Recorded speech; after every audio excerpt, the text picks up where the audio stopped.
How many Unitarian Universalists does it take to change a light bulb? We're not sure. The Lighting Technology Study Team of the Clean Energy Options Working Group of the Green Our World Starting Here and Now Task Force of the Facilities and Grounds Committee hasn't issued its report and recommendations yet.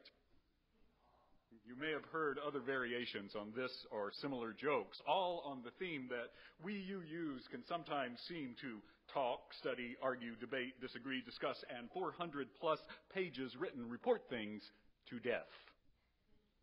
It's not that doing our due diligence, making sure that we understand the issues, or working through our differing viewpoints isn't a necessary part of it. It's just that we, and pretty much all liberal religious groups, have been accused of getting so caught up in our mental gymnastics that we never actually end up doing that much about whatever the issues might be. Those 400 plus pages can just end up in a file somewhere. But that's certainly not always true, and it never has been. Even before the merger of the Universalists and the Unitarians, the U's and the U's often acted as prophetic liberal religions. As our Unitarian Universalist training curricula, A People So Bold, says it, prophetic religion is religion that is on the cutting edge, reading the signs of its times, creating a just and loving community in its midst, and advocating passionately for a better world. In 16th century Europe, even just the idea of believing in a unitary God was prophetic and could get you branded a heretic and burned at the stake, and don't even try for universal salvation. They'd have just added more dry wood to the fire. In America, early Unitarians and Universalists were among the first to work for improved education, provide charity for the poor, ordain female clergy, call for emancipation, and work for women's suffrage. Later, after the merger in 1961, this prophetic spirit would continue with UU participation in environmental issues and the fight for racial justice, sexuality and gender equality, political and religious freedom.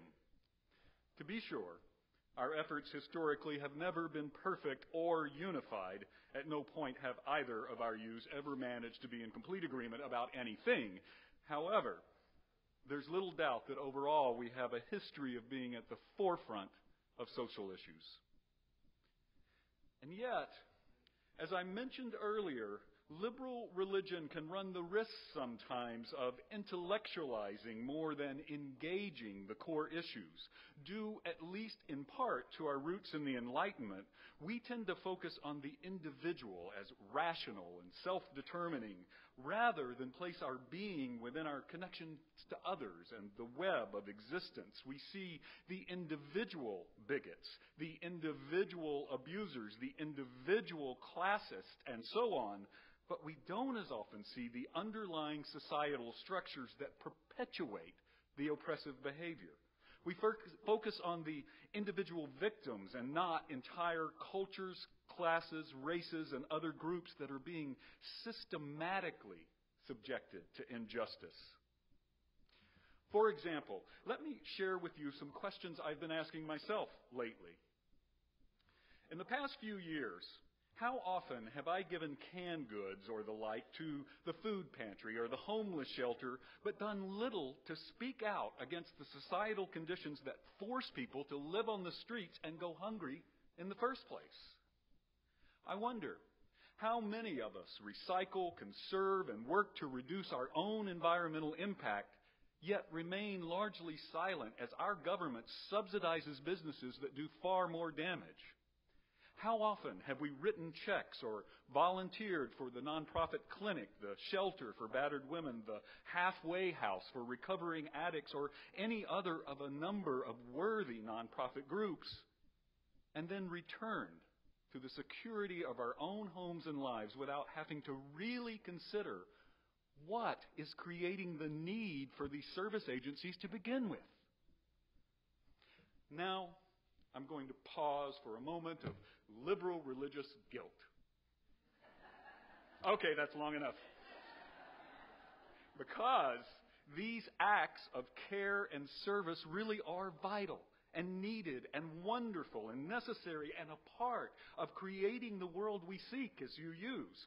But I believe there is another arena of action required if we hope to really make change, and that's where our prophetic religious tradition comes back in.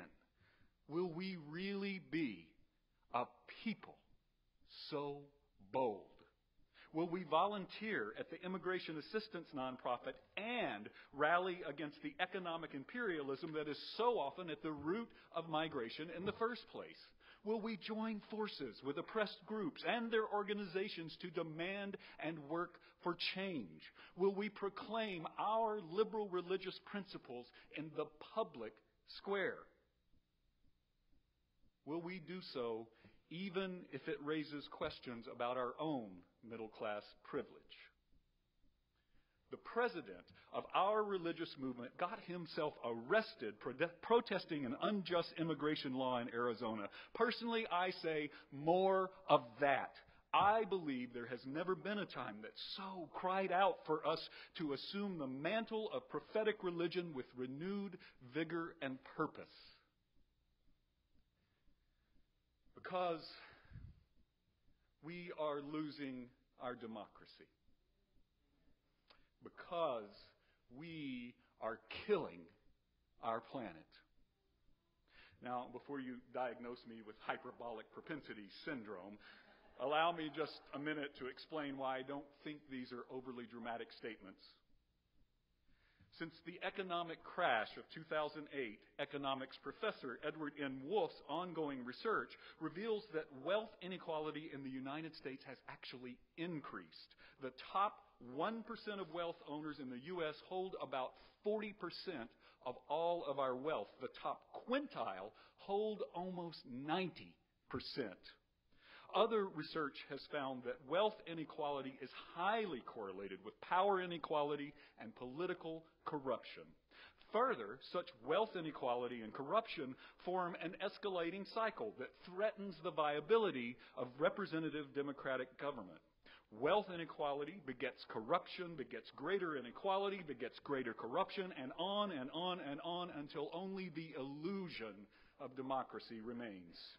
In the U.S., fewer and fewer people own greater and greater percentages of corporate stocks, and corporations are amassing greater and greater power.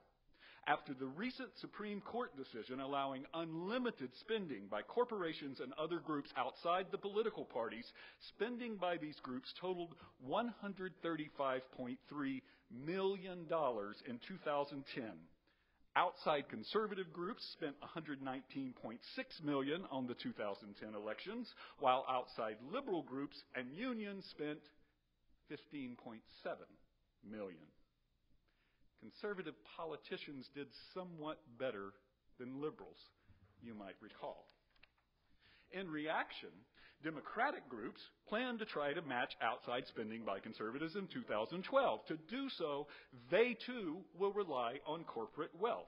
By mid-February of this year, the presidential candidates and their super PACs had already spent in excess of $69.6 million.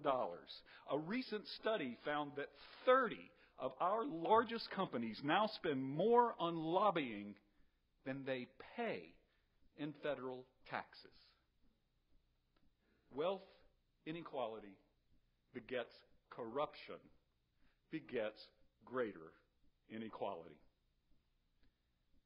But you don't have to take my word for it.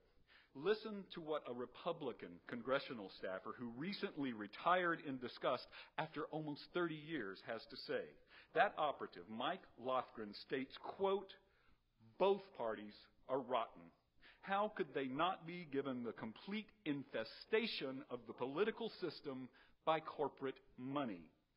Both parties are captive to corporate loot."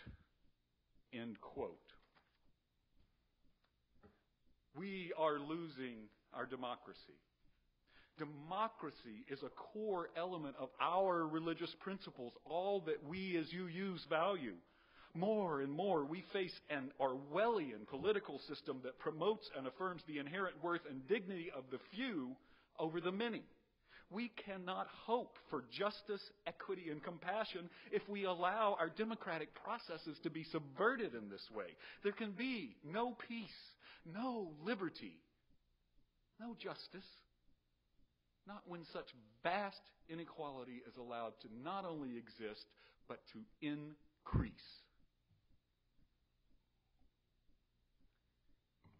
But this unrestrained economic disparity of power is potentially even more destructive, even more threatening.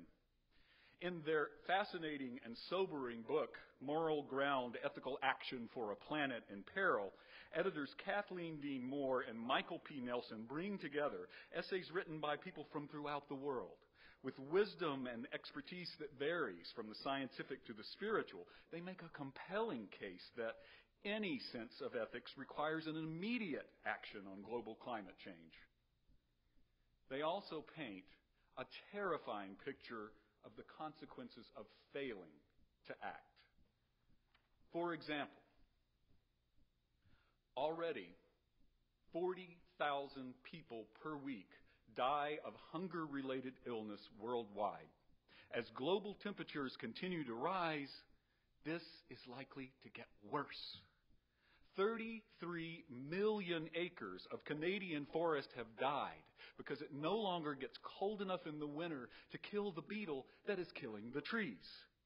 High-altitude glaciers that provide much of the drinking water in Asia, Latin America, and the American West are disappearing.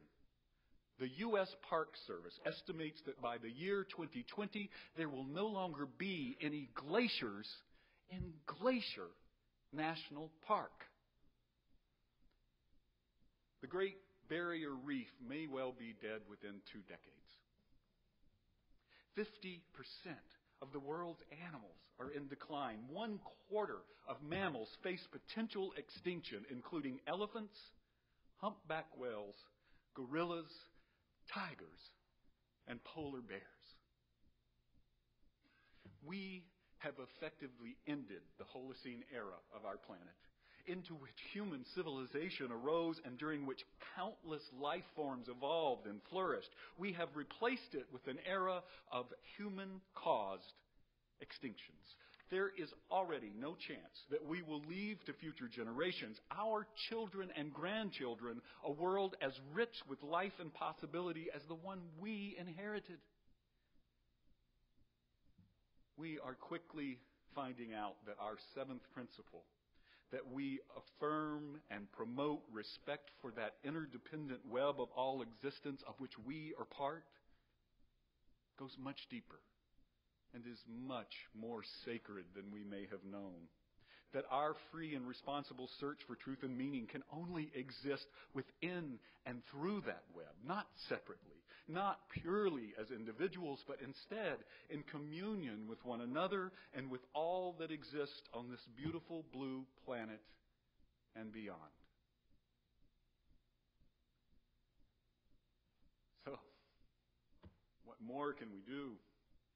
How do we sustain ourselves and have hope when the scientific predictions seem so huge, so overwhelming? We can begin by realizing that the things I've mentioned that we're already doing are vital and must continue. The services and social action programs Unitarian Universalists are providing both here in the U.S. and internationally are needed and wonderful. The actions of our congregations, as well as the individual people within those congregations, to do what we can to conserve and protect our ecosystem are admirable. They are making a great difference in our world. Today, though, our world asks even more of us. Embracing again our movement as prophetic religion asks that we go even deeper, that we recognize that the corporatist undermining of Western democracy and the escalating destruction of our planet's sustainability are interrelated, that we name this malfeasance publicly and join with others to fight it. We must reaffirm the wisdom our UU sage James Luther Adams taught us about the power of organization and the organization of power. Today, commercial, industrial, and agricultural giants are producing more greenhouse emissions than all of the ecological conservation efforts of individual citizens combined can offset. Today, industries so large that they are beyond our descent, more powerful than most governments, are making decisions that will have tremendous effects on whether and what life survives on our planet in the future. To have any meaningful influence will require that we engage with other religious groups and with secular and public policy organizations in ways that we may have been uncomfortable with in the past. It will require that we engage with our more conservative friends in difficult but imaginative and necessary conversations. It will require that we find ways of harnessing the creativity and power of collective voices, making those voices heard, amplifying their strength. I believe that we must walk a careful line, upholding the separation of church and state, and yet realizing that our religious principles will be lived or not in the political arena. As Sulak Sivarajka, co-founder of the International Association of Engaged Buddhists, writes, "Politics without spirituality or ethics is blind. Spirituality without politics is simply inconsequential." Our Unitarian Universalist principles are calling us to the consequential. Our community's values and mission compel us to act together out of compassion, out of love for one another and that sacred web of existence, with the courage to risk potential failure, despite the loss and irreparable damage we witness. Climate change provides our greatest test so far of that compassion, of that love. It requires a people so bold. Against all odds, we must still act. We must act to place love and community above market values and profit. We must proclaim our Unitarian Universalist beliefs beyond our church walls. We must act as if those values and principles, indeed the future of humanity and the beautiful world we inherited, depend upon it. Because they do. How many Unitarian Universalists does it take to change the world? Every single last one of us, along with the many others who might join an invitation to reclaim paradise before it is lost. If only we were to engage them. If only we were to be so bold. May we be so. May we be that prophetic religion for our time. Amen.